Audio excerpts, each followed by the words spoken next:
अच्छा, एक बात बताइए, क्या ये जानते हैं कि ज्यादातर करोड़पति असल में खुद को अमीर महसूस ही नहीं करते? सुनने में बड़ा अजीब लगता है ना? तो आज हम एक ऐसी ही किताब पर बात करने वाले हैं जो दौलत के बारे में हमारी पूरी सोच को ही बदल कर रख देती है। किताब का नाम है अमीर बनने के 13 पक्के तरीके और इसे लिखा है मशहूर कहानीकार अश्विन सांघी और बिजनेस की दुनिया के दिग्गज सुनील दलाल ने मिलकर। अब इस किताब की सबसे मजेदार बात पता है क्या है? वो है इसका नजरिया। देखिए, इसे किसी फाइनेंशियल इनसाइडर ने नहीं लिखा है, बल्कि एक आउटसाइडर की नज़र से लिखा गया है। इसका मतलब ये हुआ कि हमें फाइनेंस की दुनिया की एक बिल्कुल साफ सुथरी तस्वीर मिलती है, जिसमें कोई मुश्किल जार्गन नहीं, कोई छुपा हुआ एजेंडा नहीं, बस सीधी सच्ची बात, एक आम इंसान के नज़रिए से। कभी कभी ऐसा होता है ना कि अपने फाइनेंस को लेकर बड़ी उलझन और निराशा होती है। अगर ऐसा लगता है तो आप अकेले नहीं हैं। इस किताब के जो सहलेखक हैं वो खुद अपनी कुछ बड़ी फाइनेंशियल गलतियों और निराशाओं को शेयर करते हैं, और ये ऐसी बातें हैं जिनसे हम सब कहीं ना कहीं जुड़ सकते हैं। सोचिए 2008 के क्रैश में अपनी आधी जमा पूंजी गंवा देना, या फिर ये महसूस करना कि शायद ये पूरी इंडस्ट्री ही हमारी नासमझी का फायदा उठा रही है।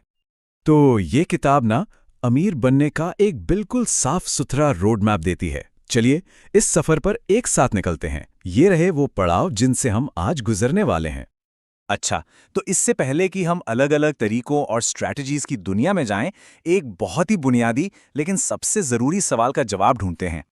ये किताब एक बहुत दमदार कहानी से शुरू होती है, महाभारत की कहानी, जहां उस दौर के सबसे महान योद्धा सोने चांदी के लिए नहीं बल्कि मवेशियों के लिए लड़े थे।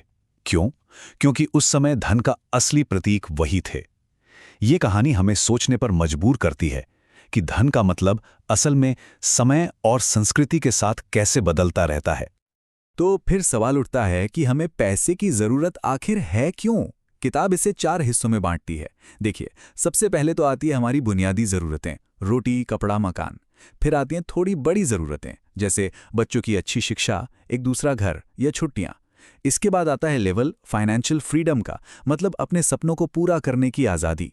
और आखिर में एक आरामदायक रिटायरमेंट, जहां किसी पे निर्भर ना रहना पड़े। ये नंबर देखिए जरा, काफी चौंकाने वाला है ना? ये साफ साफ दिखाता है कि दौलत सिर्फ बैंक अकाउंट का कोई नंबर नहीं है, बल्कि एक सोच है, एक मानसिकता है। मतलब बहुत सारा पैसा होने के बावजूद अगर मन में शांति नहीं है तो अमीर महसूस करना बहुत मुश्किल है। देखिए, स्टीव जॉब्स ने एप्पल सिर्फ पैसे के लिए शुरू नहीं किया था। उनका जुनून था एक ऐसा प्रोडक्ट बनाना जिसे लोग सच में पसंद करें।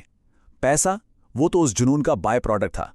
और यही बात ये किताब हमें बार बार याद दिलाती है कि सच्ची दौलत अक्सर अपने पैशन को फॉलो करने से ही मिलती है। ठीक है, तो अब जब हमारी सोच सही दिशा में आ गई है, तो चलिए कुछ ठोस कदम उठाते हैं। ये सेक्शन हमारी फाइनेंशियल सक्सेस का ब्लूप्रिंट बनाने के बारे में है।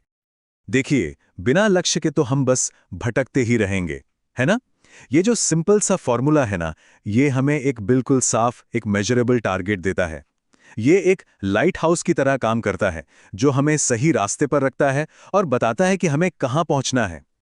जरा सोचिए, साल 1947, सिर्फ एक आने में 2 समोसे मिल जाते थे, और आज एक समोसे की कीमत है 10 रुपए।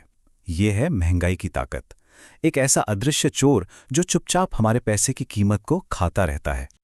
महंगाई को ना एक लीक होती बाल्टी की तरह समझिए। अगर आप सिर्फ पैसा बचा रहे हैं तो लगातार आपकी खरीदने की ताकत कम हो रही है। इस चार्ट पर एक नजर डालिए। ये साफ साफ दिखा रहा है कि 2004 से 2014 के बीच जब महंगाई 8.4% थी, तब बॉन्ड्स ने सिर्फ 7.8% का रिटर्न दिया। मतलब असल में तो नुकसान ही हुआ। लेकिन दूसरी तरफ सेंसेक्स और म्यूचुअल फंड्स ने महंगाई को बड़े आराम से पीछे छोड़ दिया। अब ये सिर्फ एक बजट नहीं है, ये एक ग्रोथ प्लान है। देखिए, जो नॉर्मल बजट होते हैं वो खर्च कम करने पर फोकस करते हैं, लेकिन ये मॉडल हमें खुद पर इन्वेस्ट करने के लिए कहता है, नए लोगों से मिलने पर, नई चीजें सीखने पर, और सबसे जरूरी भविष्य के लिए इन्वेस्ट करने पर। ये सब हमारी चॉइस की पावर है। हम चाहें तो हर रोज छोटी छोटी चीजों पर पैसा उड़ा सकते हैं, या फिर उसी पैसे को इन्वेस्ट करके एक बहुत बड़ी दौलत बना सकते हैं। ये सब हमारे रोज के छोटे छोटे फैसलों पर ही तो टिका है।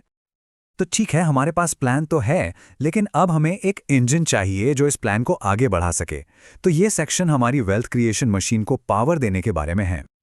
निर्मा की कहानी ये दिखाती है कि कैसे एक छोटा सा आइडिया और लगातार की गई मेहनत एक बहुत बड़ा एम्पायर खड़ा कर सकती है। हर किसी के पास कोई ना कोई ऐसा हुनर या आइडिया जरूर होता है जो एक्स्ट्रा इनकम का जरिया बन सकता है।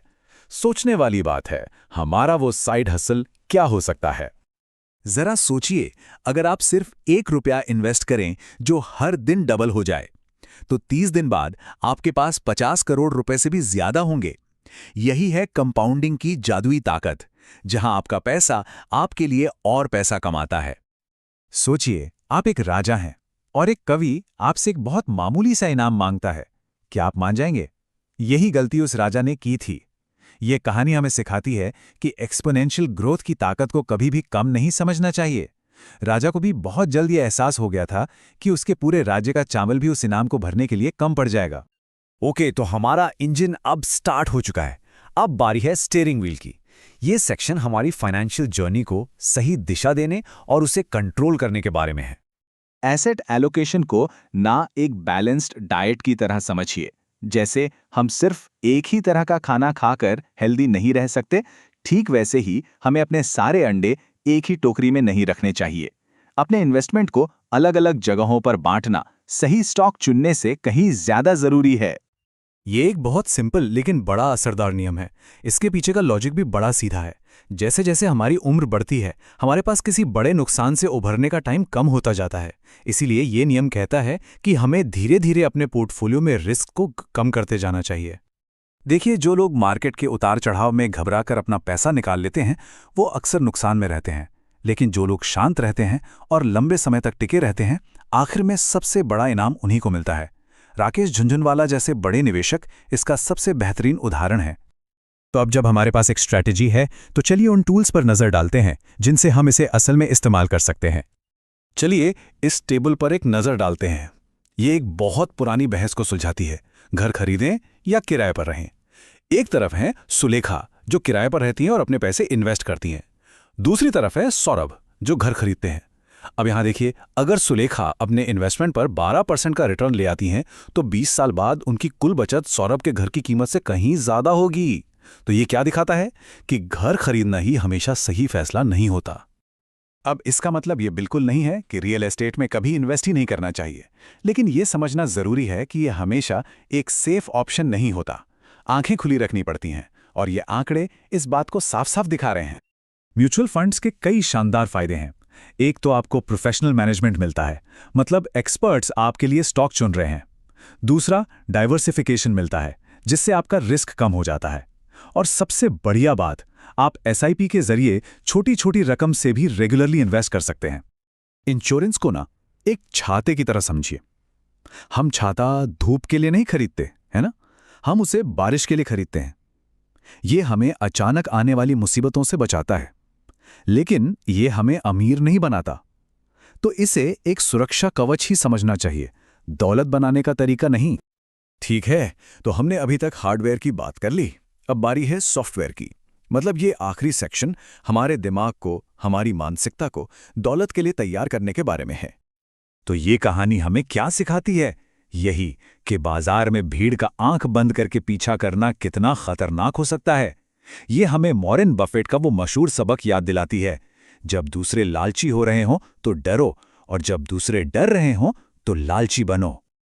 जरा सोचिए, साल 1980 आपने एक छोटा सा इन्वेस्टमेंट किया और उसने आपकी पूरी जिंदगी बदल दी। यह है धैर्य की ताकत, लॉन्ग टर्म सोच की ताकत। ये रातों रात अमीर बनने का खेल नहीं है, ये समय के साथ दौलत बनाने का सफर है। देखिए, सारे कर्ज एक जैसे नहीं होते। अच्छा कर्ज, जैसे कि एजुकेशन लोन, वो आपके कमाने की क्षमता को बढ़ाता है, और बुरा कर्ज, जैसे क्रेडिट कार्ड का कर्ज, वो सिर्फ ऐसी चीजों पर खर्च होता है जिनकी कीमत वक्त के साथ घटती जाती है। इन आदतों में से कौन सी हमारे साथ सबसे ज्यादा मेल खाती है?